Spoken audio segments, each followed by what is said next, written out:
अस्सलाम वालेकुम guys, welcome to my YouTube channel. आज की इस वीडियो में हम करेंगे MTH 401 क्विज़ नंबर 1 सॉल्व। तो सारा कॉन्सेप्ट जो है वो मैं आपको समझाऊंगी, ताकि हो सकता है कि ये क्विज़ जो है जो मैं आपको दिखा रही हूँ इससे थोड़ा डिफरेंट आपका क्विज़ आए। ठीक है, स्टेटमेंट्स थोड़ी बहुत डिफरेंट हो जाए, क्योंकि ये मैथ का क्विज़ है तो कैलकुलेशंस थोड़ी डिफरेंट हो सकती हैं। ठीक है, क्वेश्चन थोड़ा डिफरेंट हो सकता है, तो कॉन्सेप्ट जो है वो समझाने की कोशिश करूँगी। तो हम स्टार्ट करते हैं अपने क्विज़ को। फर्स्ट क्विज़ हमारे पास क्या है, द डिफरेंशियल इक्वेशन। तो डिफरेंशियल इक्वेशन हमें गिवन है इज़, हमने क्या बताना है, यहाँ पे ऑप्शंस गिवन है कि ये नॉन होमोजीनियस या लीनियर इक्वेशन है, होमोजीनियस नॉन लीनियर है, नन ऑफ दीज है, या फिर नॉन होमोजीनियस नॉन लीनियर है। ठीक है, तो अब यहाँ पे ये देखें, इस स्टेटमेंट को हमें किस तरह से चेक करना है कि कौन सा ऑप्शन जो है वो इस पर अप्लाई हो रहा है। अब ये देखें, फर्स्ट ऑफ ऑल हम चेक कर लेते हैं कि ये इक्वेशन जो है ये होमोजीनियस है या नॉन होमोजीनियस है। ठीक है, तो ये इक्वेशन जो है ये होमोजीनियस है। ठीक है, क्योंकि एक्स स्क्वायर जो है एक्स फोर जो है वो इधर दूसरी साइड पे आ जाएगा तो माइनस में हो जाएगा। ठीक है, तो यहाँ पे अगर यहाँ पे इक्वल के दूसरी साइड पे इक्वल के इस साइड पे जहाँ पे एक्स फोर है यहाँ पे ज़ीरो होता तो हमने कहना था कि ये इक्वेशन जो है ये होमोजीनियस है। ठीक है, लेकिन यहाँ पे इक्वल के दूसरी साइड पे ज़ीरो नहीं है तो इट्स मीन ये इक्वेशन नॉन होमोजीनियस। ठीक है, ये आपने पहचान करनी है कि इक्वल के दूसरी साइड पे ज़ीरो होगा तो इक्वेशन होमोजीनियस होगी, अगर ज़ीरो नहीं होगा तो इक्वेशन जो है वो नॉन होमोजीनियस होगी। एक बात तो हमें पता चल गई, ये इक्वेशन जो है ये नॉन होमोजीनियस है। अब हमने चेक करना है कि ये लीनियर है या फिर नॉन लीनियर है। ठीक है, तो लीनियर का हमें किस तरह से पता चलेगा, ये नॉन लीनियर है, क्योंकि ये देखें एक्स की y2 और y1। ठीक है, तो y जो है उसका डेरिवेटिव है, तो y को हमने चेक करना है। अगर तो वो सेम ऑर्डर में आ रहा है, जैसे 3 2 1, ठीक है, फिर तो वो लीनियर है। ठीक है, तो y जो है अगर उसकी 1 होती, y1 है और y2 है पावर, तो 2 1 मतलब लीनियर है। ठीक है, अगर होता कि 3 और एक y की 3 पावर होती, एक y की पावर 1 होती, तो फिर वो नॉन लीनियर होना था। तो इट्स मीन कि यहाँ पे हमारे पास कौन सा करेक्ट ऑप्शन होगा कि non homogeneous and linear. Option number A जो है वो हमारे पास यहाँ पे करेक्ट ऑप्शन होगा। नेक्स्ट वन MCQs नंबर 2 है कि हमने वरंक्शन जो है वो फाइंड करना है x और 2x का। तो ये जो है यहाँ पे हमारे पास जो मैंने इसको सॉल्व किया है 3 4 MCQ इसके रिलेटेड आए हैं, तो मेरा ख्याल है कि आपको समझा देना चाहिए किस तरह से ये जो है ये होगा। इसका मेथड जो है वो बता देती हूँ ताकि आपको ये क्विज़ जो है ये पूछा जाए तो आप इसको सॉल्व कर सकें। तो हम किस तरह से फ्रैक्शन W फाइंड करते हैं, इस तरह से करते हैं कि आप यहाँ पे डिटर्मिनेंट वाले दो लाइंस लगाएंगे, वर्टिकल लाइंस, और फिर क्या करेंगे जी, जो x है उसका डेरिवेटिव फर्स्ट ऑफ ऑल आप x को राइट करेंगे। ठीक है, और यहाँ पे इसको राइट करेंगे 2x को।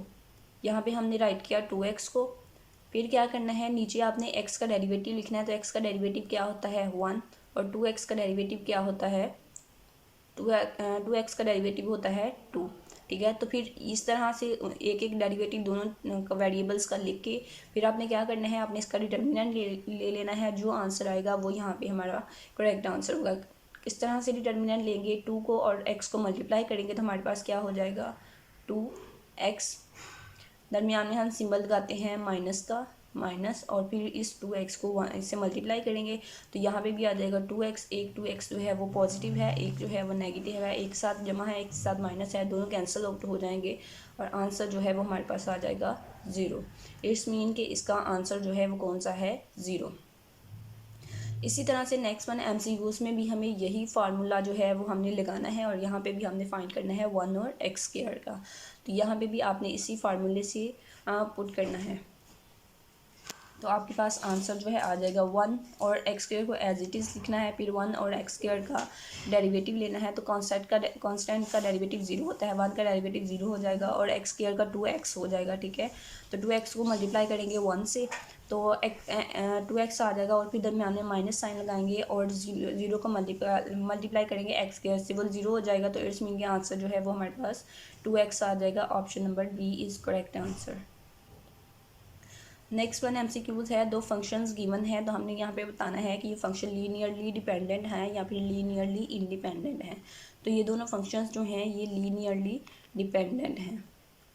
नेक्स्ट वन MCQs हैं, इन कूलिंग या फिर हीटिंग। डिफरेंशियल इक्वेशन हमें गिवन है, तो हमने बताना है इस डिफरेंशियल इक्वेशन में ये जो टी एम है ये किसको रिप्रेजेंट कर रहा है।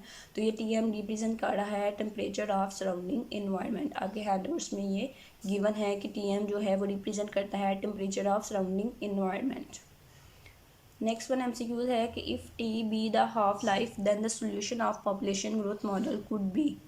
तो ये अगेन हाफ लाइफ का एक फार्मूला है, वो भी आपके हैंडआउट्स में गिवन है। यहाँ पे हमने बताना है कि कौन सा फार्मूला जो है वो करेक्ट है। तो हाफ लाइफ का जो फार्मूला करेक्ट है वो है ऑप्शन नंबर डी जो है वो आपके पास हाफ लाइफ का करेक्ट फार्मूला है। नेक्स्ट वन एमसीक्यूज़ में अगेन जो है ये आपने बताना है कि एफ ऑफ एक्स आपके पास एक्स है, जी ऑफ एक्स एक्स 3 है, तो आपने इन दोनों का डब्ल्यू जो है वो फाइंड करना है। किस मेथड से करेंगे, सेम उसी तरह से इनको राइट करेंगे, एक्स को और एक्स 3 को, फिर एक एक इनका डेरिवेटिव लेंगे और डिटर्मिनेंट फाइंड कर लेंगे। तो आंसर आपके पास आएगा -3 -x3। ऑप्शन नंबर डी जो है वो इसका करेक्ट आंसर है। नेक्स्ट वन एमसीक्यूज़ है कि ये एक डेफिनेशन हमें गिवन है कि for second order linear non homogeneous differential equation. अब यहाँ पे ये देखें इक्वल टू 0 नहीं है, equal to G of x है, तो ये एक नॉन लीनियर होमोजीनियस इक्वेशन है। ठीक है, नॉन लीनियर तो नहीं लेकिन नॉन होमोजीनियस है। ठीक है, तो लीनियर है, लीनियर क्यों है कि y जो है उसकी हर जगह पे पावर जो है वो 1 है, 1 होगी पावर तो वो लीनियर होगी। अगर पावर y की 2 3 4 इस तरह से होती तो वो नॉन लीनियर होनी थी। तो इसकी बाउंड्री कंडीशन जो है वो हमने बताना है। तो बाउंड्री कंडीशंस आपके हैंडआउट्स में गिवन है, वहाँ पे ये तीनों एमसीक्यूज़ गिवन है। जो लास्ट वन एमसीक्यूज़ है वो आपके हैंडआउट्स में नहीं है, तो हमने यही बताना है कि जो पेयर नहीं है उसको हमने लगाना है। तो जो पेयर नहीं है वो ऑप्शन नंबर डी है। It's mean option number D is correct answer. Next one again एक डेफिनेशन गिवन है कि सेट ऑफ फंक्शंस हमें गिवन है, तो हमने बताना है ये फंक्शंस जो हैं ये लीनियरली इंडिपेंडेंट हैं या फिर लीनियरली डिपेंडेंट हैं। तो अगर इसमें भी दो डेफिनेशन हैं बिल्कुल मिलती जुलती हैं। अगर ऑल ज़ीरो होगा तो वो लीनियरली डिपेंडेंट होगी, अगर ऑल ज़ीरो नहीं होगा तो वो लीनियरली इंडिपेंडेंट होगी। तो यहाँ पे ऑल ज़ीरो है तो it's mean option number B is correct answer. Next one MCQs है क्या modification of non linear differential equation has been use in study of.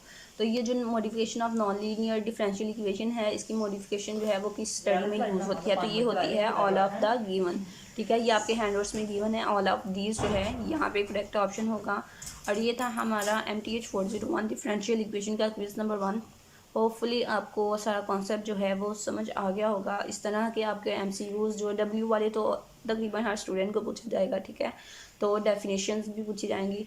तो होपफुली 2-3 MCQs जो हैं वो आपके क्विज़ में ज़रूर रिपीट होंगे और आप उनको करेक्ट आंसर जो है वो आप वेरीफाई कर सकते हैं। W जो है वो अब आपको निकालना आ गया होगा। तो मज़ीद सोल्यूशंस के लिए आपने चैनल को सब्सक्राइब करना है, चैनल के साथ अटैच हो जाना है ताकि आपको मज़ीद सोल्यूशंस इस चैनल पर मिलते रहें।